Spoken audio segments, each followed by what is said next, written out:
बिस्मिल्लाहिर्रहमानिर्रहीम, अस्सलाम वालेकुम। आप देख रहे हैं CFCity टीवी और मैं हूं मोहम्मद इमरान ताहिर। एक नए एपिसोड के साथ CFCity के मेहमान एक बार फिर आपके साथ हाजिर हैं। आज जो मेहमान हमारे स्टूडियो के ज़िनत बने हैं, इंतहाई दबंग सहाफ़ी हैं, सीनियर सहाफ़ी हैं। एक दहाई से ज़्यादा अरसा हो चुका है, यूँ कह लीजिए कि एक दर्जन से ज़ायद साल उनको हो चुके हैं फील्ड में रिपोर्टिंग करते हुए, फील्ड में उतार चढ़ाव देखते हुए।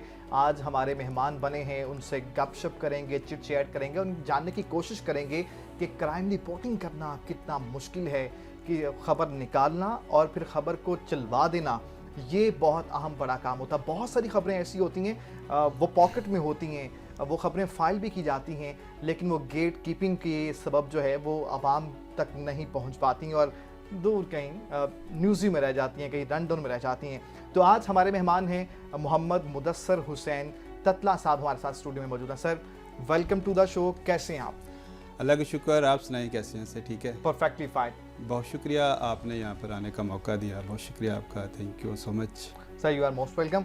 मुझे मुदस्सर साहब ये बताइए, सहाफ़त में कैसे आना हुआ? शौक़ था या कुछ और करना चाहते थे, बाई चांस आ गए? सहाफ़त में भाई ऐसे आना हुआ कि जब मैंने मैथ्स कम किया तो मेरा यही था कि मैं सहाफ़त एज ए कैरियर नहीं लूँगा, उसके बाद मैं कोई बिज़नेस करूँगा।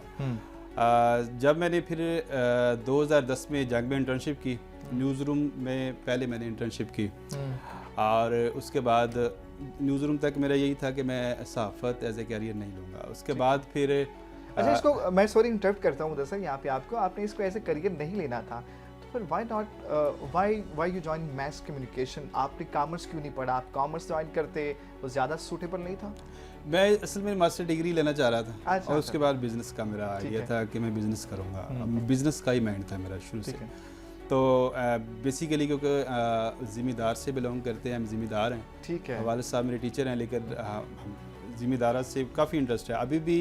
मैं जब गांव जाता हूं तो अपनी फसलों को देखता हूं, जाके मशवरे भी देता हूं अपने छोटे भाई को, और अल्लाह का शुक्र है वो बड़े कामयाब रहते हैं और बड़ा मज़ा आता है मुझे जाके अपनी ज़मीनों को देखना। वहाँ पे काटन की फसल होती है, वीट की फसल होती है, उसके बाद दीगर जो फसलें होती हैं वहाँ पे जाके देखना। खेती बाड़ी खून में रची बसी है। हाँ, उसमें मुझे बड़ा मज़ा आता है वहाँ पे जाके।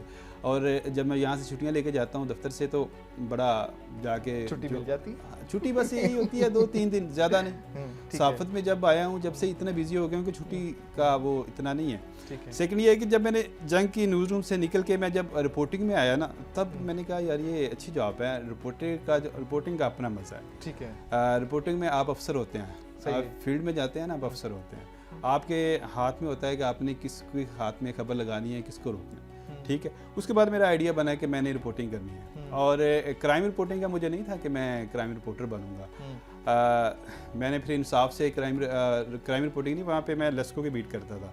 अच्छा। सुई गैस की बीट करता था। इवन के शुरू से थोड़ा सा मैं एग्रेसिव था। वहाँ पे एक लस्को की हमने एक एक्शन करवाया वहाँ पे, तो वहाँ पे जिसके खिलाफ एक्शन किया गया वो पिस्तौल लेके आ गए। अच्छा। बड़ा थ्रेट किया। पहली खबर पहली पिस्तौल। पहली खबर। ठीक है। फिर मेरी एक सीनियर से बात, उसने कहा कि यहाँ पे ज़्यादा अग्रेसिव नहीं होना। ठीक है। आपको गोली भी मार दी जाएगी। ठीक है।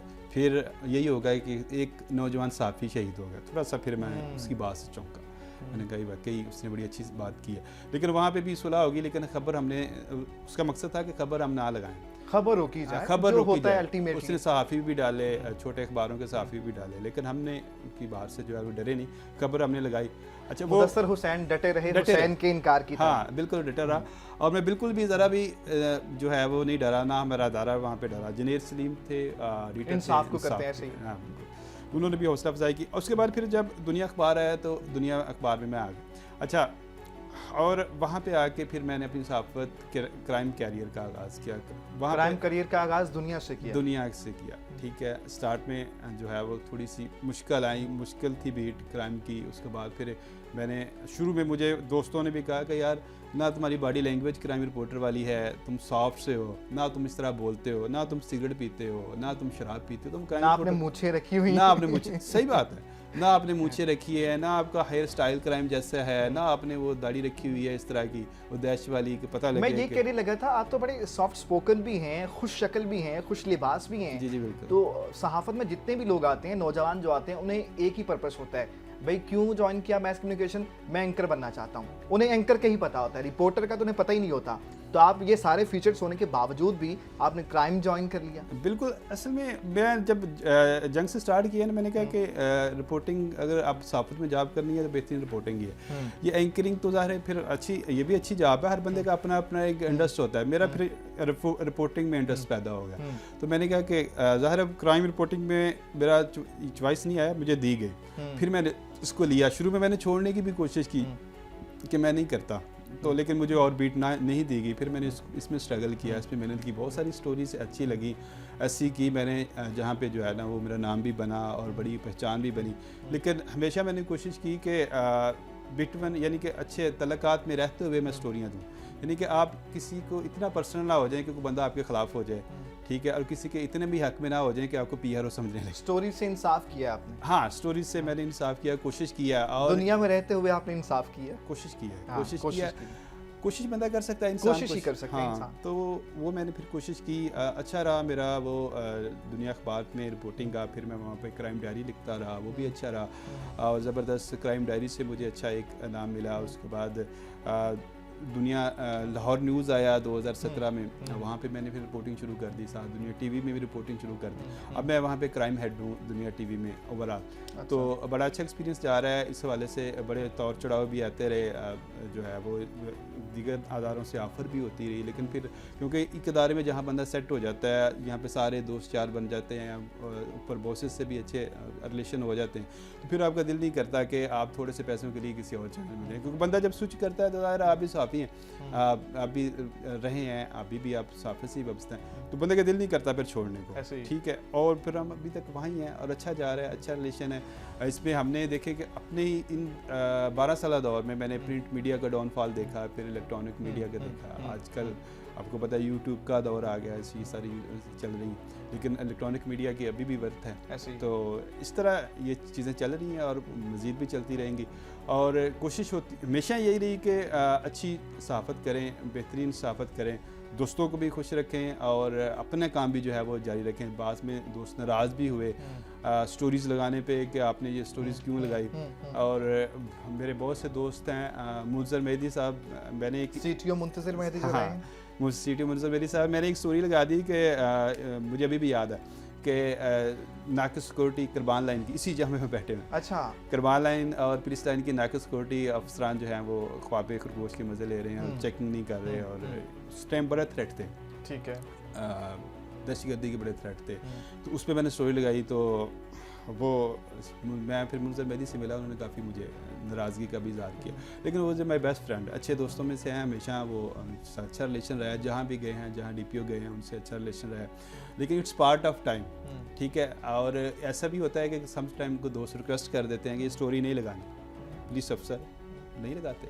मेरी ये कमिटमेंट है। अकोमोडेट करते, मैं कर देता हूँ। अच्छा, पहले शुरू में था कि मैंने एक स्टोरी लगाई, तो उसमें वैसे सहाफ़ी के हाथ अगर कोई खबर लग जाए तो वो ऐसा कम ही होता है कि वो अकोमोडेट करे। उसकी कोशिश ये होती है कि यार ये मुझे खबर मिली है सोर्स के थ्रू, तो मैं इसे पब्लिश करूं। उसमें कंसर्न लॉ इन्फोर्समेंट का होता है ना, अल्लाह माफ़ करे अगर कोई ऐसी चीज़ हो जाती है। देखो, ऐसी स्टोरी जो चलाने वाली हो वो तो नहीं रोकते, जिससे गुजारा हो जाए, किसके चलाने से फ़र्क नहीं पड़ेगा, ना अदारे को ना मुझे, तो फिर वो पब्लिक इंटरेस्ट को मद्देनजर रखते हुए उसको फिर कर भी लेते हैं, ये नहीं कि वो फिर हम चला देते।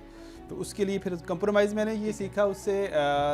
एक स्टोरी मैंने लगाई थी, DIG हैं आजकल, RPO हैं गुजरांवाला, ठीक है, उनके ख़िलाफ़ मैंने एक स्टोरी लगाई। उनसे बड़ा अच्छा रिलेशन था, लेकिन स्टोरी ऐसी थी कि ज़ाहिर है वो बड़ी हाइप मिल गई उसको। हैदर अशरफ है वहाँ पे, हाँ, आजकल RPO गुजरांवाला, उस स्टोरी को बड़ी हाइप मिल गई। मैंने एक स्टोरी लगा दी, लेकिन लोगों ने उसको पकड़ लिया। अच्छा, उस स्टोरी पे कालम नगारों ने कालम लिखे, उसमें चीफ जस्टिस ने नोटिस लिया, उसको हेयरिंग होती रही उन पे, अच्छा, उस खबर पे, और बेकायदा मेरे नाम के साथ। तो मेरा ये RPO साहब पे नाराज़ भी हुए होंगे डेफिनेटली।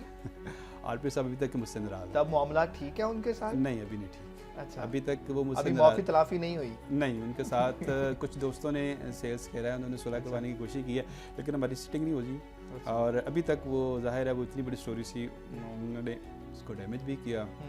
लेकिन मैं ज़ाहिर है अभी तक वो मुझसे नाराज़ हैं कि आपने वो स्टोरी क्यों लगाई। तो मैंने असल में मेरा पॉजिटिव वे में था, मैंने कोई इनकी नेगेटिव चीज़ नहीं लिखी, मैंने उन कुछ चीज़ें ऐसी लिखी कि जो कि रियलिटी थी। तो उनको ये था कि मुदस्सर ये स्टोरी लगानी नहीं चाहिए थी, उसको रोकनी चाहिए थी, क्योंकि पर्सनल उनकी स्टोरी थी, तो उससे वो डैमेज हुए, तो उन्होंने कहा कि आप अगर आरपीओ साहब देख रहे हैं तो हम उनसे रिक्वेस्ट करेंगे, मुदस्सर साहब बड़े अच्छे सहाफ़ी हैं और पब्लिक इंटरेस्ट को मद्देनज़र रखते हुए, पाकिस्तान की सोपनिटी सालमियत को मद्देनज़र रखते हुए ये स्टोरी इन्होंने फाइल की है। तो अगर माफ़ी तलाफ़ी हो सकती है तो मेरा ख्याल है इस पर मुसालहत कोई सुलहनामा हो जाना चाहिए, ये ज़रूरी है। अच्छा मुदस्सर, मुझे ये बताइए, जब आपने जॉब स्टार्ट की तो सबसे पहली तनख्वाह कितनी थी आपकी? मेरी जब जॉब स्टार्ट हुई तो मेरी थी 35,000 सैलरी। 35,000, हाँ। माशाल्लाह। तो अब तो माशाल्लाह से आप हेड भी बन गए, क्राइम हाँ, हेड तो बन गए। माशाल्लाह ठीक है, अच्छी ठीक सैलरी है। है, अब तो अच्छा गुजारा हो रहा है। लेकिन जिस तरीके से महंगाई बढ़ी है उस तरीके से हम देखें तो सैलरी कम रुपये है। की डिवैल्यू हो गया। हाँ, रुपया जो रकम है, रुपया है, वो डिवैल्यू है। अगर उस हिसाब से देखा जाए तो कम है, लेकिन ठीक है, अच्छा माशाल्लाह अच्छा क्राइम गुजारा। रिपोर्टिंग लेकिन में- मेरी हमेशा कोशिश रही है कि अच्छे फेस के साथ, अच्छे नाम के साथ रिपोर्टिंग की जाए। आप भी कोई एलिगेशन ना लगे, नेक नियति के साथ, नेक नियति के साथ, और करप्शन का कोई एलिगेशन ना लगे। Legitimate अल्लाह का का काम। शुक्र है कि मेरे आज तक कोई इस तरह का नहीं है, और ना मैंने इस तरह की सहाफत की है। ठीक है। तो कोशिश होती है कि यही, और किसी की रिक्वेस्ट पे तो स्टोरी रोक देता हूँ, लेकिन कभी पैसों पे मैंने आज तक किसी की स्टोरी नहीं रोकी। मगर मैं आपको रिक्वेस्ट करूँ कि यार मुदस्सर ये स्टोरी रोकनी है, आप तो रोक देंगे? ऑन रैकेट बोल रही हैं, बताएं।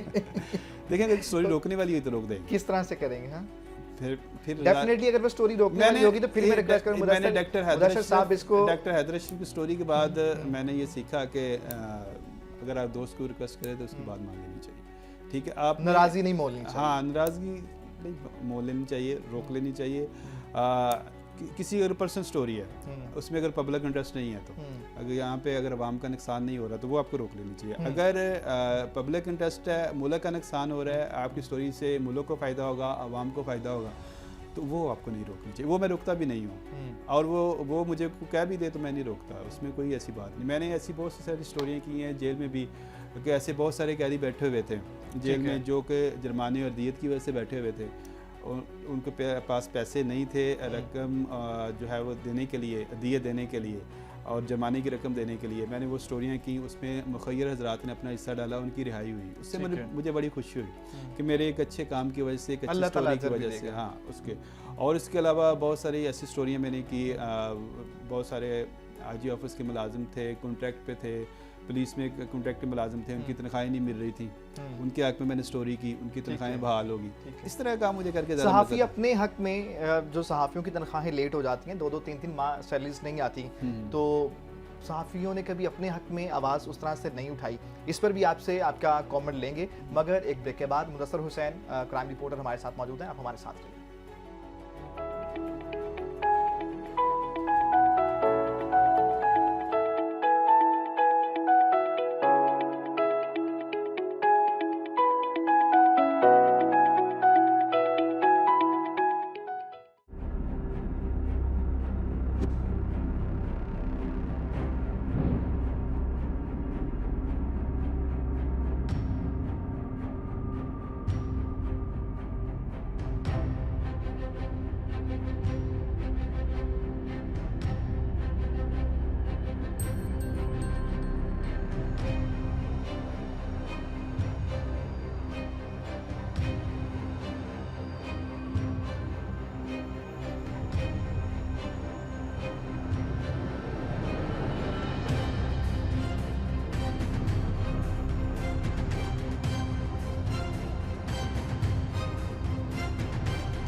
कंट्रोल नोट करें, विमेन सेफ्टी ऐप का हाई प्रायोरिटी केस है। एक खातून को पब्लिक ट्रांसपोर्ट में एक लड़का हरास कर रहा है। लोकेशन शेयर कर दी है, फौरी रिस्पॉन्ड करवाएं। ओवर।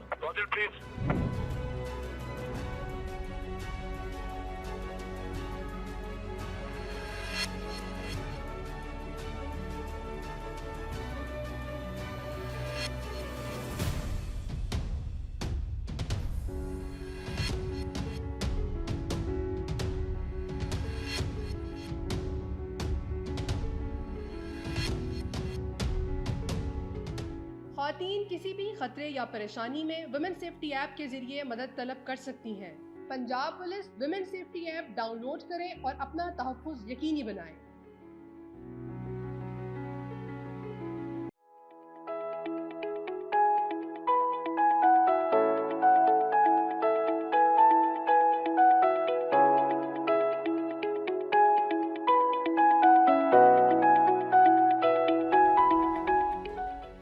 Welcome back. आप देख रहे हैं सेफ सिटी टीवी और मैं हूं मोहम्मद इमरान ताहिर। हम बात कर रहे थे, मुदस्सर हुसैन हमारे साथ सीनियर सहाफ़ी मौजूद हैं। मुदस्सर, हम ब्रेक पे जाने से पहले ये बात कर रहे थे कि सहाफ़ियों की तनख्वाहें मोस्टली लेट होती हैं और सहाफ़ी जो काम करते हैं वो बहुत ज़्यादा 24/7 इवन ऑन ड्यूटी होते हैं, लेकिन उन्हें जो तनख्वाह मिलती है वो आटे में नमक के बराबर होती है, उनके मुँह में ज़ीरे के बराबर होती है। तनख्वाहें भी लेट मिलती हैं। ऐसे में कितना मुश्किल होता है क्राइम रिपोर्टर के लिए या दीगर सहाफ़ियों के लिए कि फैमिली को मैनेज करना, और जितनी इन्फ्लेशन है, रुपया डिवैल्यू भी हुआ है, तो बहुत मुश्किल नहीं हो जाता? किस तरह से गुजारा करते हैं? मुश्किल गुजारा होता है। मैं समझता हूँ कि साफ़ी जो तंजीमें हैं वो भी उस तरह रोल अदा नहीं करती। मैं भी लाहौर पुलिस में इलेक्शन लड़ चुका हूँ, गवर्निंग बॉडी का इलेक्शन लड़ चुका हूँ। हम भी इस जो है तहरीक में हिस्सा रहे हैं। हम मालकान को रब्ता करते थे, तनख्वाहें के लिए कहते थे।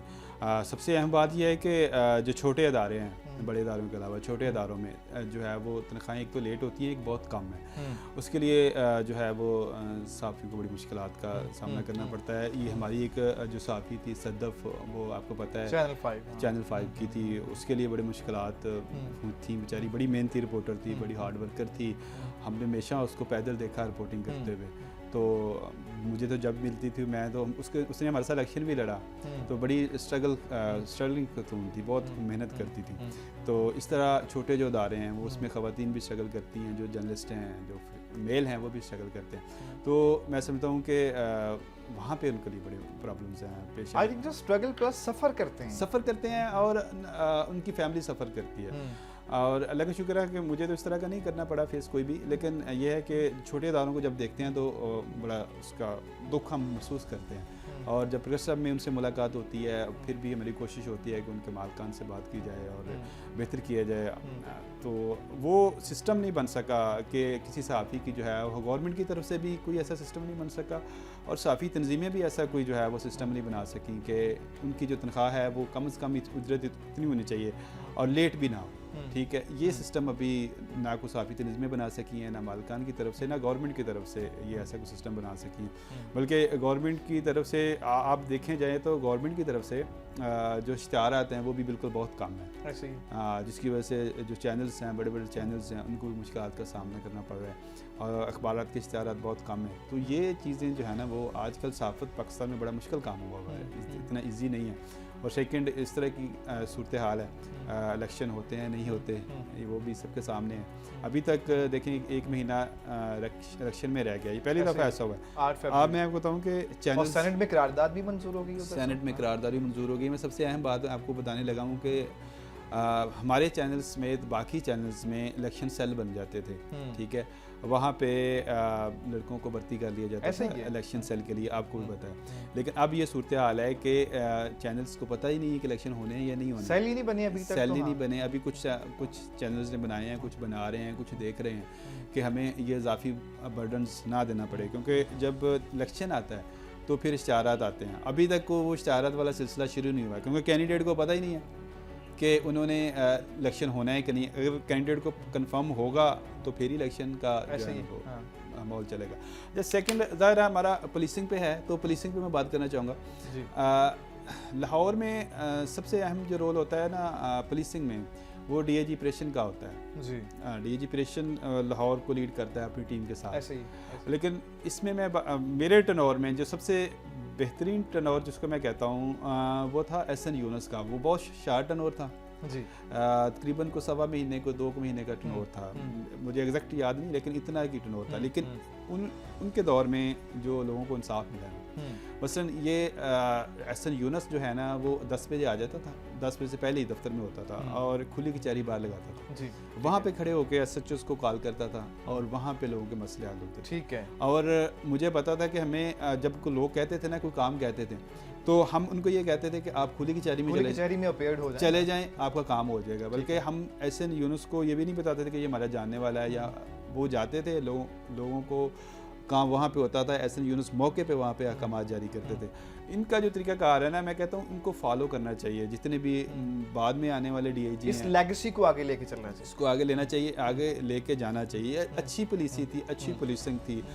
उन्होंने देखें, असल में बात ये होती है ना, देखें अभी ये जो DIG हैं वो SHO को डांट देते हैं, तफ्तीशियों को, जो तफ्तीशी अफसर हैं उनको भी डांट देते हैं। असल वो डांटते नहीं हैं अपने SPs को। अब जितना एहसन यूनुस साहब का था रोब दबदबा जो कि होना चाहिए कि पुलिस अफसर का अपने SPs पे, यानी कि SPs उसका दफ्तर नहीं होता था तो वो उनको कॉल करते थे, भैया आप किधर हैं, इतना टाइम हो गया, 12 बज गए, आप लेट क्यों हैं, 11 बज गए हैं, 12 बज गए, वो फैग से एक्सक्यूज़ देता था। तो फिर एक्सक्यूज़ ज़ाहिर है एहसन यूनुस इस तरह का अफसर है, एक्सक्यूज़ भी नहीं लेता था। ठीक है। तो उस टाइम सारे SP अपने दफ्तर में होते थे, लोगों की शिकायत सुन रहे होते थे, उनको पता था कि हमारा जो DIG है वो 10 बजे से 9 बजे से कभी लेट नहीं होगा। ठीक है। तो मैं समझता हूँ कि अच्छा उनका पुलिसिंग का तरीका था, अच्छा मेथड था, उसको फॉलो करना चाहिए। उसके बाद इस DIG की मैं बात करूँ तो इस DIG को इस तरह का माहौल नहीं मिला। अली नासिर रिजवी साहब की बात कर रहे हैं? हाँ, अली नासिर रिजवी की मैं बात कर रहा हूँ। उनको ना इस तरह का माहौल नहीं मिला काम करने के हवाले से। एक तो मेरा ख्याल है माहौल तो अफसर ने खुद बनाना होता है ना। अली नासिर, जैसे आपने कहा कि एहसन यूनुस साहब हार्डली 1.5 माह रहे हैं, तो नासिर रिजवी साहब को तो मेरा ख्याल है कोई 1.5 साल से प्लस होने, साल तो नहीं, 6-7 माह हो गए, 8 माह हो गए, आते ही वो जख्मी हो गए, फिर महीने की छुट्टी पे चले गए।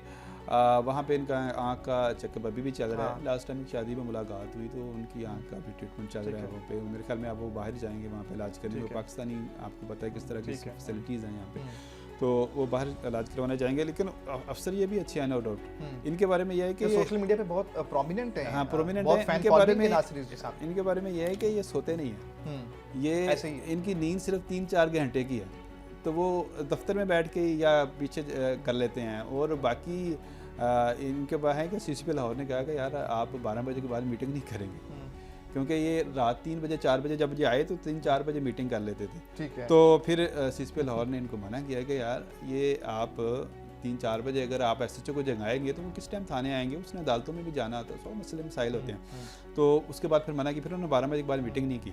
लेकिन अभी भी इनकी नींद बहुत कम है, ये बाकी अभी भी जगाए रखते हैं सबको। लेकिन हालात इस तरह के थे कि वो, मैं समझता हूँ कि वो पॉलिटिकल क्राइसिस भी था, पॉलिटिकल क्राइसिस, असल में पॉलिटिकल क्राइसिस था, इस वजह से वो जो है वो नहीं कर सके। और सेकंड ये है कि अभी जिस चीज़ पे ना बात करनी चाहिए, खुल के बात करनी चाहिए, वो ये है कि जब तक आप पुलिस में क्रिमिनल एलिमेंट्स का खात्मा नहीं करेंगे, मसलन जो SHOs क्रिमिनल हैं, जो CA में क्रिमिनल हैं, जो इन्वेस्टिगेशन में क्रिमिनल हैं, जब तक उनका खात्मा नहीं करेंगे, उनको सजाएं नहीं देंगे, जबरी रिटायरमेंट नहीं करेंगे, आपकी पुलिसिंग कभी बेहतर नहीं हो सकती। ठीक है। और जब तक आप CTO लाहौर, जब तक जो करप्ट ट्रैफिक वार्डन हैं, जो बदतमीज़ी करते हैं, जो हैबिचुअल हैं, जब तक उनको खात्मा नहीं करते, उनको जबरी रिटायर नहीं करते, तब तक पुलिसिंग बेहतर नहीं हो सकती। अब देखें इस IG के आने से एक काम तो बहुत अच्छा हुआ है कि वेलफेयर का काम बहुत अच्छा हो गया। ठीक है, ऐसे ही प्रमोशनें धड़ाधड़ हुई हैं तारीख में, बहुत प्रमोशन हुई हैं, इतनी प्रमोशन हुई हैं कि हर बंदे के हर बंदे को रैंक लग गया। यानी कि हर बंदे का अगर कुछ सब इंस्पेक्टर था तो इंस्पेक्टर हो गया, अगर कोई इंस्पेक्टर था तो DSP हो गया, अगर कोई DSP था तो वो SP हो गया, अगर कोई कांस्टेबल था तो हेड कांस्टेबल हो गया। ठीक, कोई बंदा पंजाब में ऐसा नहीं रहा। तो प्रमोशनों के उन्होंने लाइनें लगा दी, इतनी प्रमोशनें तारीख में। मेरे ख्याल में मुझे तो कभी कभी डर लगता है कि कोई नेक्स्ट IG आके उसको रिवर्ट ना कर दे, क्योंकि तारीख में ऐसा भी हो चुका है कि मशाज खेरा जब IG थे तो उसने जो अनामिया तरक्कियाँ थी वो वापस की। ठीक है, हाँ, रिवर्स हो गई, जिसमें उमर विरक के SP था, वो इंस्पेक्टर अब रिटायर हुआ है। अब था लाले का, अख्तर हयात लाले का, वो RPO रहा, ठीक है, DIG रहा और उसको DSP कर दिया गया। ठीक है, तो मुझे तो ये डर लगता है, रिवर्स गियर मुझे भी अब ये डर लगता है कि जितनी प्रमोशनें हो गई हैं इनको वापस ना कर दिया जाए, क्योंकि सबसे डैमेज पुलिस जब होती है जब आप उनका रैंक वापस लेते हैं। तो अब मैं समझता हूँ कि आईजी साहब को इस चीज़ पे काम करनी चाहिए, जो उनका जो डिसिप्लिन का महकमा है ना, इंस्पेक्शन एंड डिसिप्लिन, वो बिल्कुल काम नहीं कर रहा। अच्छा मुदस्सर, मुझे ये बताइए, आप क्राइम रिपोर्टर हैं, बीइंग अ क्राइम रिपोर्टर किस किस्म की मुश्किलात का सामना करना पड़ता है फील्ड में, और क्या कभी आपको लफाफा ऑफर हुआ? लिफाफा एज इट इज़ तो नहीं हुआ, खबर रोकने के लिए कहते हैं, और लिफाफा होता रहता है। लिफाफे से मुराद यही है ना कि आपको हाँ, प्लॉट दे देते हैं, आए खाना खा लेते हैं, ये लिफाफे की मुख्तलिफ किस्म है ना, वो ऐसे थोड़ी है कि वो थैंक यू वाला लिफाफा आएगा। नहीं, ऐसे लिफाफे नहीं आते, इस तरह की ऑफर होती रहती है, ये नहीं है कि आपको नहीं होती। तो वो स्टोरी रोकने की वजह से सबसे ज़्यादा कितनी ऑफर हुई है अब तक अपने करियर के दौरान आपको? ओपन ऑफर नहीं हुई, लेकिन ये तो ऑफर होती रहती है, यानी कि आप हमारे खिदमत करवा लें, ये करवा लें, ये चीज़ें तो होती रहती हैं।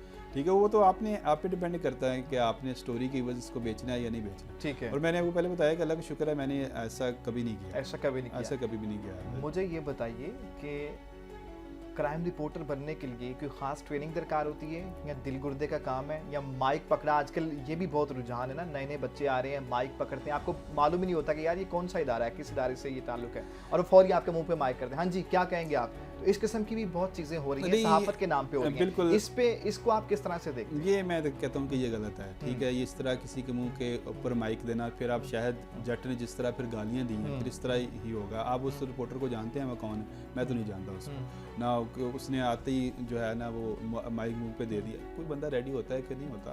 आपको किसी की सिक्योरिटी का भी ख्याल करना चाहिए। हर बंदा नहीं होता कि वो आपको इंटरव्यू दे सके। तो अब जो रोड पे जा रहा है, जो सरकारी अफसर है, देखें जी आपने गाड़ी क्यों बगैर लाइसेंस के चला रहे हैं, लाइसेंस चेक करवाएं। लाइसेंस चेक करवाने का इख्तियार हमारे पास नहीं है। ठीक है, आप प्रॉपर उनके ऑफिस में जाकर पूछ सकते हैं, उनसे इंटरव्यू ले सकते हैं, टाइम ले सकते हैं। किसी प्राइवेसी का मैं कहता हूँ कि नहीं करना चाहिए। ठीक है, और ये जो असल में ये है कि हर बंदा जो है ना वो रिपोर्टर बन गया।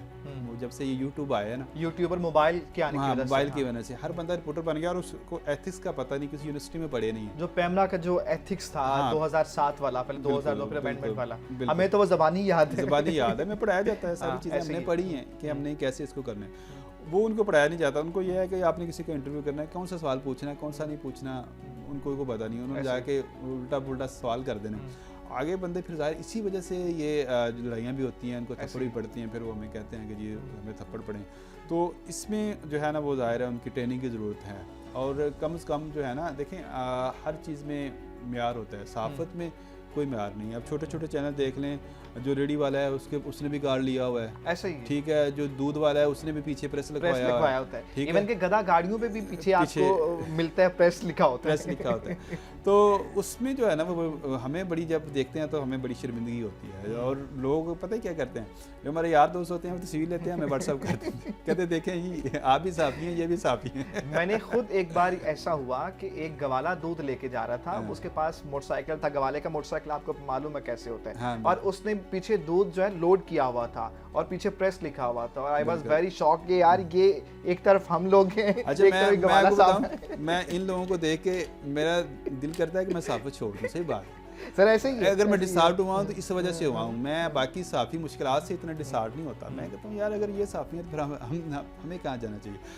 ये असल में इस पे काम करने की बहुत ज़रूरत है। इसमें अगर मैं नेक्स्ट ईयर में इलेक्शन लड़ने का इरादा है तो मैं सोच रहा हूँ कि इस तरह के साफ़ी जो कि साफ़ी नहीं है और साफ़त को बदनाम कर रहे हैं, असल में ब्लैक स्टेप ही नहीं लेती। असल में ना ब्लैक मेलिंग ये करते हैं, ज़र सहाफ़त जिसको हम कहते हैं ना, ज़र सहाफ़त, येलो जर्नलिज्म, ये वही करते हैं।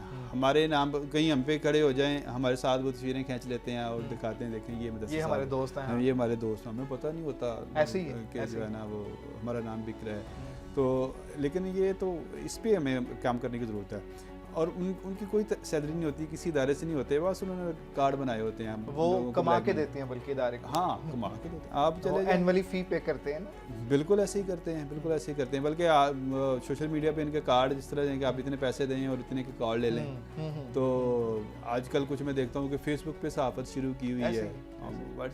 अच्छा, हालांकि फेसबुक पे आपको पता है ना जो सहाफ़त करता है वो जुर्म है, उस पर FIR हो जाती है, कोई सहाफ़त नहीं है, ई क्राइम में आता है। अच्छा, मुझे ये बताइए, मुदस्सर हुसैन की शख्सियत को साइड पर रखते हैं, मुझे ये बताइए लाहौर में टॉप ऑफ द लिस्ट या सबसे ऊपर किसको रेट करते हैं, रैंक करते हैं क्राइम रिपोर्टर खुद को निकाल के? मुश्किल होगा बट बताएं। नहीं, इसमें देखिए 5-7 इदारे हैं, उनके क्राइम रिपोर्टरों का अच्छा नाम है। ठीक है, उनको हम अच्छे क्राइम रिपोर्टर। वो कौन सी शख्सियात हैं, उसमें अगर आप नाम लेना मुनासिब समझे, अगर नाराज़ी का खतरा ना हो नहीं, तो? मेरे ऊपर कोई नाराज़गी का खतरा नहीं है। उनका अच्छा नाम है, उनकी अच्छी वर्थ है और वो अच्छे सहाफ़ियों में शुमार होते हैं। उनका अली साई बड़े अच्छे, अली साई साहब हमारे पास हमारे दोस्त हैं, बड़े अच्छे जर्नलिस्ट हैं और बिल्कुल नीट एंड क्लीन आदमी हैं, बड़ा ज़बरदस्त।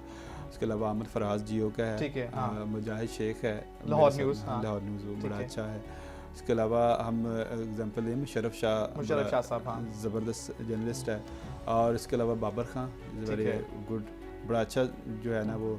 और आसिफ चौधरी की मैं बात करूँगा, मेरा बड़ा भाइयों की तरह बड़ा ज़बरदस्त नाम है साफ़त में। तो ये सारे मैं नाम लेता जाऊँ तो बहुत ज़्यादा हो जाएंगे, लेकिन मैं ये कहता हूँ कि इनका अच्छा नाम है लाहौर में और बड़ी ज़बरदस्त ये जर्नलिज्म करते हैं। अच्छा है, ज़बरदस्त है। तो इस तरह ही है। बाकी मेरा तो नाम निकाल दिया आपने। मैं कह रहा हूँ कि अपना नाम नहीं तो आपने पहले अपने ले लेना था, इसलिए मैंने कहा आप अपनी शख्सियत को साइड पर रखें। अगर जैसे कि आपने पहले बताया, अब आप हेड बन चुके हैं, being a crime head, crime को रोकते हैं या कोशिश ये होती है कि शहरियों में सनसनीखेज़ी फैलाई जाए, खौफ व हिरास फैलाई जाए? इस पे कमेंट देखिए, मेरी कोशिश होती है कि हमारे दफ्तर में या कोई भी मुझे ऐसी चीज़ मिल जाए जिससे मैं किसी का बेसहारा का सहारा बन सकूं, किसी की आवाज़ बनना, किसी की मैं आवाज़ बन सकूं, किसी गरीब के काम आ सकूं, ठीक है, उससे मुझे दिली तस्कीन होती है, ठीक है, मुझे खुशी होती है।